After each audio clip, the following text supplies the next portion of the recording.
Olá, estudantes, tudo bem com vocês? Espero que sim.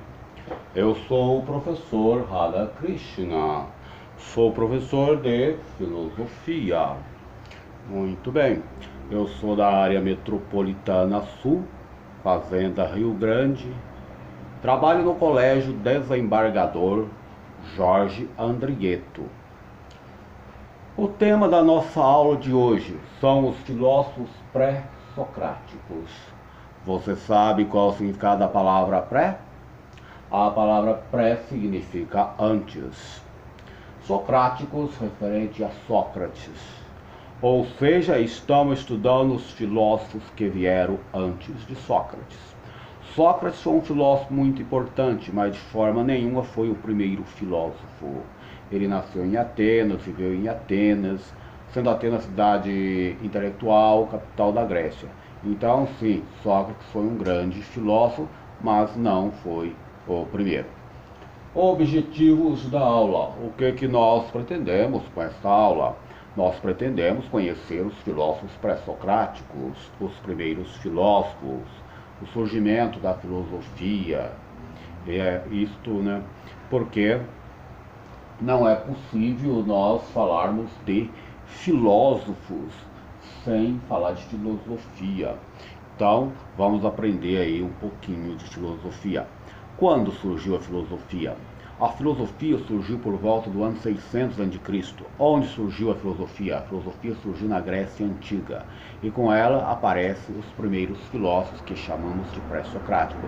Então, tanto filosofia quanto os filósofos pré-socráticos já têm mais de 2600 anos. Physis. Qual o significado da palavra physis para os gregos? Para os gregos, physis é física, é natureza. E os primeiros filósofos eram estudiosos da physis, ou seja, da natureza. Então, além de pré-socráticos, os primeiros filósofos também eram chamados de fisiólogos, pelo fato de estudarem a natureza, de estudarem a physis. Arqué. Qual o significado da palavra arqué para os gregos? Para os gregos, a palavra arqué significa princípio, originário, ou seja, origem de todas as coisas. E os primeiros filósofos buscavam a arqué, ou seja, buscavam a origem de todas as coisas nos elementos da natureza, nos principais elementos da natureza. E quais são os principais elementos da natureza? Água, ar, terra, fogo. Esses são os principais.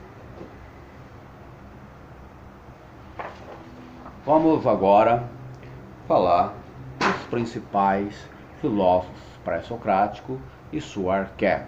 Começamos a história da filosofia com o primeiro filósofo, Tales de Mileto. Muitos estudantes me perguntam se Mileto é nome próprio de pessoas ou se Mileto é sobrenome de família tradicional. Pode ser que tenha pessoas que tenham o nome de Mileto, pode ser que tenha famílias tradicionais com o sobrenome Mileto, mas aqui no contexto de Tales de Mileto, Mileto significa lugar. Aí diga-se de passagem que Mileto produziu vários filósofos, inclusive pré-socráticos.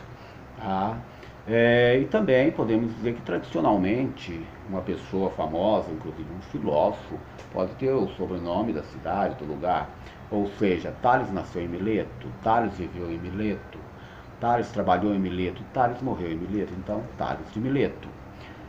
Outra pergunta muito importante que muitos estudantes me fazem: por que a filosofia vai surgir logo em Mileto, sendo Mileto uma colônia grega, né, uma cidade pequena, e a cidade de Atenas é uma cidade grande, a capital da Grécia, cidade intelectual, cidade de Sócrates?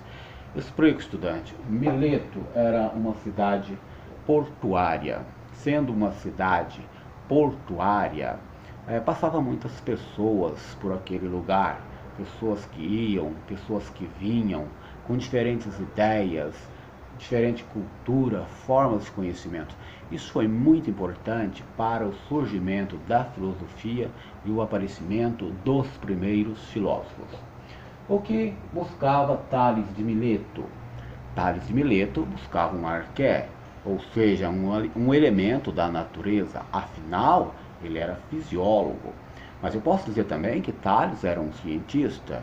Isto porque, mesmo sendo no contexto pré-socrático, na antiguidade, é possível fazer ciência.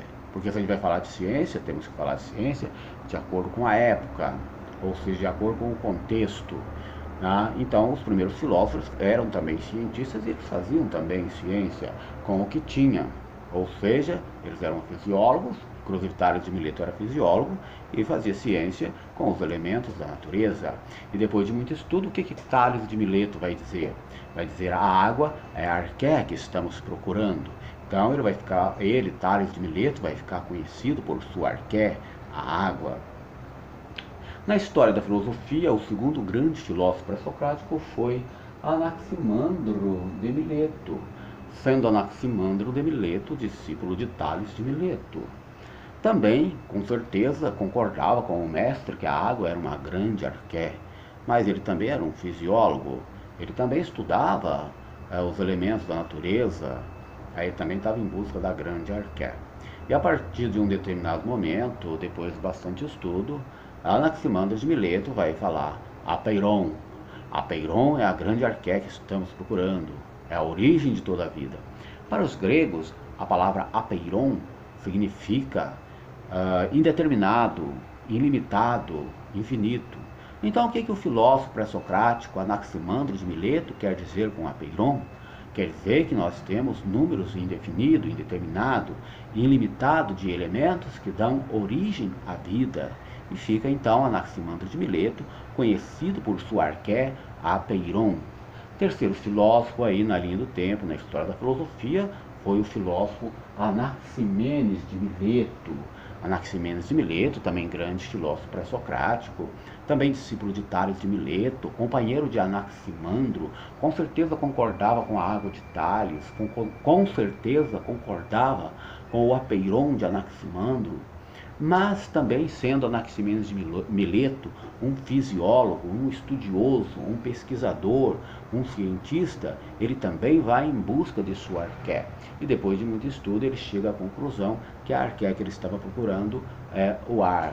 E ele vai dizer: o ar é a grande arqué, o ar é o que precisamos, né? É o que dá origem à vida que conhecemos.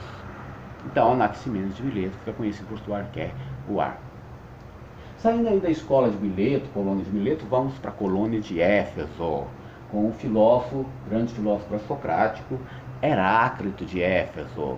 Heráclito de Éfeso também era um estudioso, um pesquisador, um cientista da época e tal, e com certeza estava em busca também de uma arqué, e também tinha conhecimento da arqué já falada por seus antecessores, e não tem motivo nenhum para discordar da água de Tales, do apeiron de Anaximandro, do ar de Anaximenes, mas ele também vai em busca de sua arqué, e depois de muito estudo ele vai dizer: o fogo é a grande arqué, o fogo no sentido de calor, da origem à vida. Mas Heráclito de Éfeso também, ele é conhecido por suas teorias sobre o movimento, conhecido como um mobilista.